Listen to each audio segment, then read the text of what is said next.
ভ্রাতৃপ্রতিম দুই মুসলিম দেশের সীমান্ত কি তবে রক্তক্ষয়ী এক যুদ্ধের চূড়ান্ত ময়দান হতে যাচ্ছে? একই দিন, একই ইতিহাস এবং হাজার বছরের অভিন্ন সংস্কৃতি।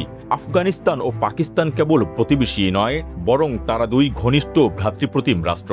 কিন্তু সীমান্তের ওপার থেকে আসা যুদ্ধের দামামা আজ সারা বিশ্বের মুসলিম উম্মাকে চিন্তিত করে তুলেছে। অপারেশন গজবলিল হক থেকে শুরু করে সীমান্তের পাল্টাপাল্টি সামরিক অবস্থান, কেন বন্ধুত্বের সেই উষ্ণতা আজ তিক্ততায় রূপ নিল? আজ আমরা নিরপেক্ষভাবে দেখার চেষ্টা করব দুই দেশের এই সংকটের পেছনের আসল কারণগুলো কি। পরিস্থিতি এখন আর কেবল কথার লড়াইয়ে সীমাবদ্ধ নেই।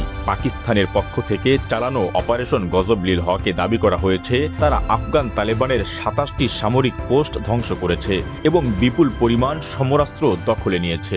অন্যদিকে পাল্টা আঘাত হেনেছে কাবুলের তালেবান সরকারও। তাদের দাবি পাকিস্তানের ১৯টি সামরিক চৌকি এখন তাদের দখলে এবং এই রক্তক্ষয়ী সংঘর্ষে প্রাণ হারিয়েছে ৫৫ জন পাকিস্তানি সেনা। যদিও নিরপেক্ষভাবে এই ক্ষয়ক্ষতির পরিমাণ যাচাই করা কঠিন, তবে সীমান্তে পড়ে থাকা ধ্বংসপ্রাপ্ত ট্যাঙ্ক আর কামানের গর্জন বলে দিচ্ছে পরিস্থিতি কতটা ভয়াবহ।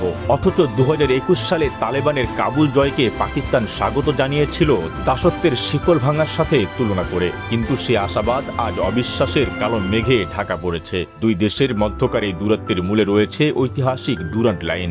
ঔপনিবেশিক আমলে নির্ধারিত এই সীমানা নিয়ে দুই পক্ষের ভিন্ন মত আজ সীমান্তের কাঁটাতার ছাপিয়ে সরাসরি রণক্ষেত্রে রূপ নিয়েছে।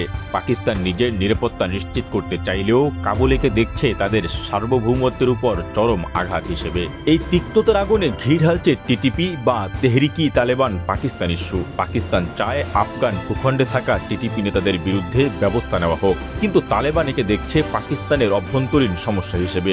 বিশ্লেষকরা মনে করেন এই যুদ্ধ কোনো পক্ষের জন্যই কল্যাণ বয়ে আনবে না, বরং প্রস্তুত জনগোষ্ঠী এবং সাধারণ মানুষের জানমালের ক্ষয়ক্ষতি আঞ্চলিক শান্তিকে দীর্ঘমেয়াদে বিঘ্নিত করে তুলবে।